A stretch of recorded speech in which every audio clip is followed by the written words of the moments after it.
Estimados hermanos y hermanas, amigos y amigas, hoy hemos leído el Evangelio de Juan, el capítulo número 21, el verso 1 al 19, que nos habla de dos acontecimientos pospascuales. Como mencionábamos el domingo pasado, después de la resurrección hay una serie de acontecimientos que generalmente se conocen como esos acontecimientos pospascuales porque fueron posteriores al momento de la Pascua y ya en este momento en que Jesús ha resucitado. En esta ocasión encontramos dos textos importantes. El primero de ellos es con la aparición de Jesús a sus discípulos, una nueva aparición, y por otro, el diálogo que Jesús tiene con sus discípulos y especialmente con Pedro acerca de si Pedro realmente le ama. Quisiera que nos detuviéramos sobre todo en el primer acontecimiento, que es un acontecimiento muy importante, porque la comunidad, como mencionábamos la vez pasada, estaba profundamente fragmentada, quebrada, dolida, digamos, por las circunstancias que habían vivido, y por supuesto no es fácil poder recuperar ni retomar la fe. Y pese a la resurrección y a las apariciones de Jesús, los discípulos todavía tienen un poco la fe quebrantada y todavía les cuesta creer que Jesús ha resucitado. Así que el tema no es un tema fácil de asumir, como no lo ha sido para la historia del cristianismo haberlo asumido. Pero el texto me parece muy interesante porque nos muestra cómo la fe no es algo que se tiene.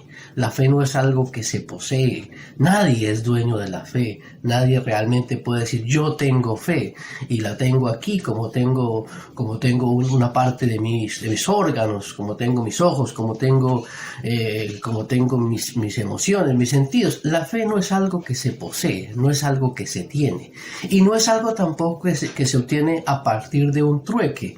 Es decir, uno puede decir, bueno, si hago esto voy a tener más fe, como si la fe fuera un tema de negociación o de intercambio. Otros podrían pensar que la fe se posee mágicamente, supersticiosamente, que solo basta con cerrar los ojos y decir, bueno, Señor, ahora tengo fe. Y la fe no es eso. Lo que nos muestra el texto, que es algo muy importante, es que antes que tener la fe y antes que poseer la fe es un camino. La fe tiene que ver con la relacionalidad y con la forma de asumir la vida, con un estilo y con una práctica de vida. En ese sentido, la fe es algo que fluye, es algo dinámico, es algo que va a generar distintos tipos de conexiones con lo que nosotros hacemos en nuestra forma de asumir la vida y de asumir la relacionalidad con los demás.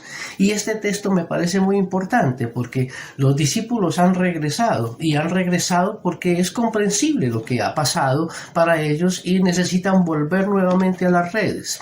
Y entonces Jesús vuelve nuevamente a donde están ellos, los espera a la orilla del mar, les prepara algo de comer, le pide que compartan lo que ellos traen después de haber pescado, que fue una pesca sorprendente. Pero en esa relacionalidad, en ese compartir el pan, en ese encuentro, sin ningún tipo de violencia, sin ningún tipo de agresión, sin ningún tipo de sobresaltos, la fe comienza a fluir, la fe comienza a dinamizarse. Y eso me parece el elemento más importante. La fe no es algo que se posee, la fe es un camino. La fe no es algo que se tiene, es algo que fluye y se manifiesta en las distintas relacionalidades y acontecimientos propios de la vida.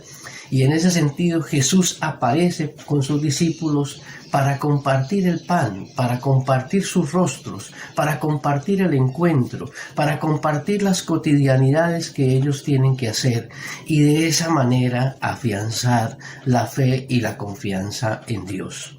Hermanos y hermanas, hoy los invito a que caminemos con la fe, que la fe sea un camino, que la fe sea una opción, que la fe sea algo que fluye permanentemente en los distintos quehaceres y cotidianidades de la vida, como el Señor sale precisamente a hacerlo con sus discípulos.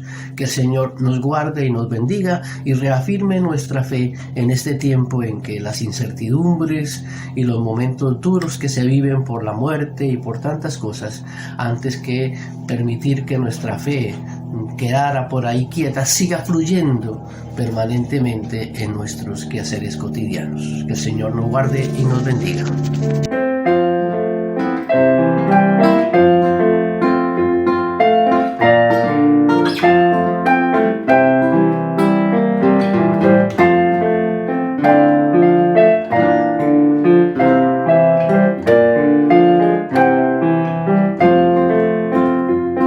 Queremos servirte, Señor, con las manos, con el corazón, con la vida entera, donde vos nos llames. Queremos servirte, Señor. Marcanos el rumbo en Dios, hacia quien necesite tu amor. Cansados, sufrientes, solos, marginados, marcanos el rumbo, buen Dios. Queremos servirte, Señor, con las manos, con el corazón, con la vida entera, donde vos nos llames. Queremos servirte, Señor. Marcanos el rumbo, buen Dios, hacia quien necesite